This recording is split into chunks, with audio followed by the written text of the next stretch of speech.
nearly surrounded. In the Great War, another British expeditionary force had doggedly defended this small patch of Europe for 4 years.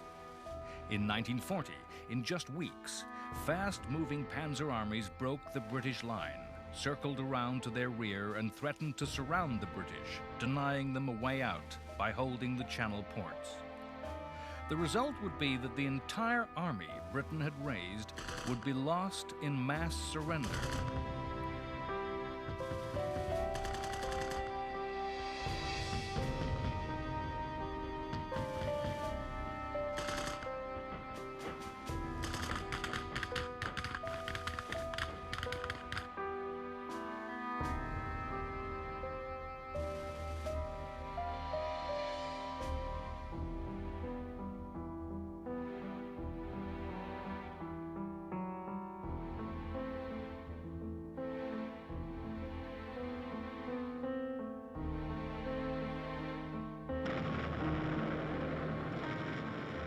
Only one door, one way home across the sea, lay slightly open.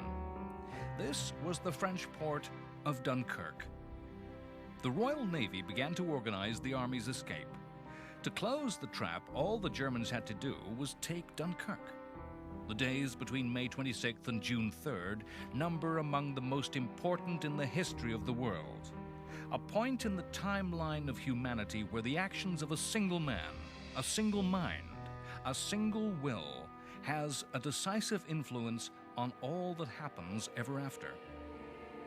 Within the encircled port were both British and French troops. That the British were planning escape was a fact at first hidden from the French. French troops were refused evacuation, and in ugly confrontations, British soldiers opened fire on their allies. The panzer armies stood outside Dunkirk.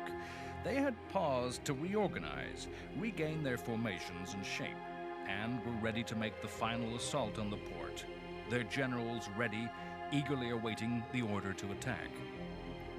The order was to come from Adolf Hitler, and that command was crucially delayed for 48 hours. Was it a mistake? Or did Hitler fear he risked his forces? Did he not understand how close his dark ambition lay to fulfillment? Or was it simply loss of nerve? Hitler wanted to completely destroy and humiliate the French, but saw in Britain a potential friend and dreamed of his European empire allied with the British Overseas Empire, confronting and destroying the forces of Stalin's communism in the East. Of course, there were other factors that stayed the German armies. French armies fought fierce, covering attacks to win time. The Luftwaffe wanted to prove that it could defeat the British without ground forces. The result of Hitler's hesitation was what history has come to know as the Miracle of Dunkirk. Dunkirk mobilized the British talent for improvisation, for pulling in unity during crisis, that side of the British personality that is dogged, that refuses to give in, which adversity only inspires to ever stronger resistance. A hastily gathered fleet of small vessels, pleasure ships, small boats used by ordinary people for weekend holidays, crossed the Channel and helped rescue the army from the beaches under the guns and bombs of the Third Reich. Abject defeat was turned into a kind of triumph, a kind of victory.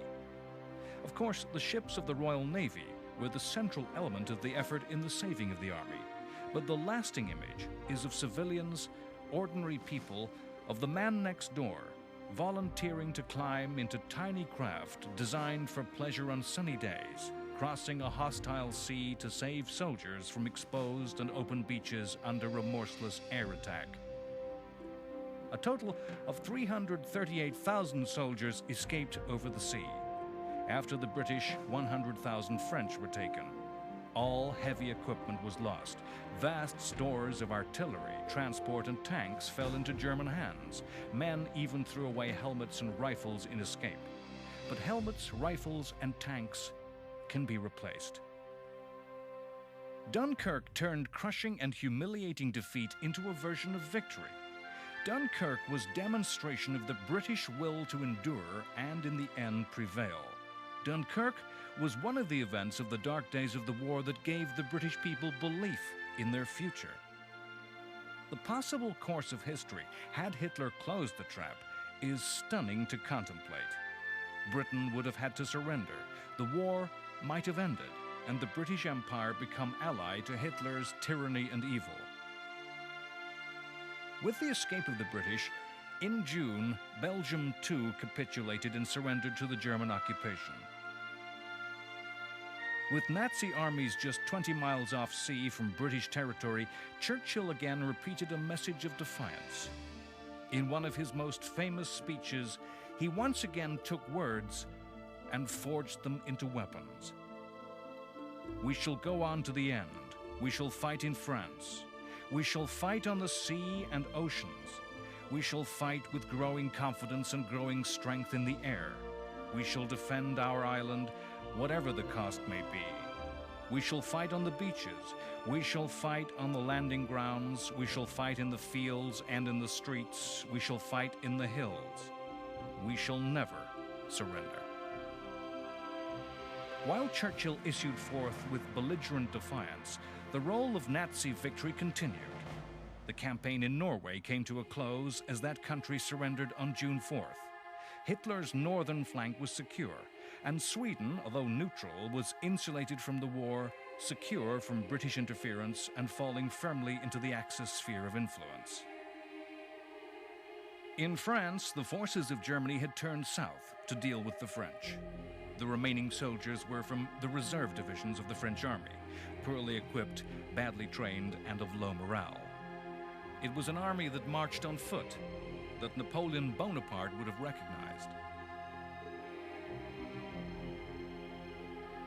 On June 9th, the French government appealed to American President Roosevelt to act as mediator.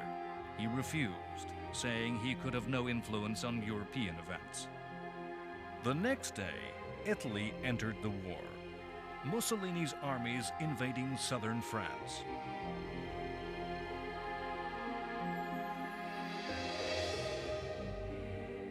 Mussolini was simply eager to make sure of a share of the spoils, not to be left out in the victory. In the United States, Mussolini's opportunism caused revulsion. The cynical nature of the attack added to the slowly growing swell of American opposition to the Axis. Italy's first involvement in the fighting could have been taken as a warning that Italy would prove an eventual liability to the Nazi-fascist alliance. The French troops opposing the Italians in the south beat off the invasion, and only the later collapse against German forces attacking from the north prevented an embarrassing repulse for the Italians. In France, an impending sense of crisis caused the government to recall to office a hero of the Great War. Marshal Philippe Pétain had been the hero of 1915 and 1916. At the height of the Battle of Verdun, an earlier dark hour of crisis, his simple message of defiance, the famous words, "Ils ne passeront pas," "They shall not pass," had become a battle cry. This spirit of defiance reflected that offered by Churchill. Tragically, the Pétain of 1940 was not the same man as the hero of 1915. The guilt of many thousands of lives lost, their last dying words, that battle cry, weighed heavy on the old man's shoulders. Pétain immediately suggested a peace with Hitler. On June 10th, the French government fled Paris and declared the city open, hoping by doing so to prevent the capital being fought over and destroyed. Churchill urged them to fight in the streets of Paris, to never surrender, but he was ignored. A week later, on June 17th, Paris was open for business as usual. Only the tourists enjoying the summer were Germans. At the same time as some Frenchmen served their conquerors drinks, others were still fighting.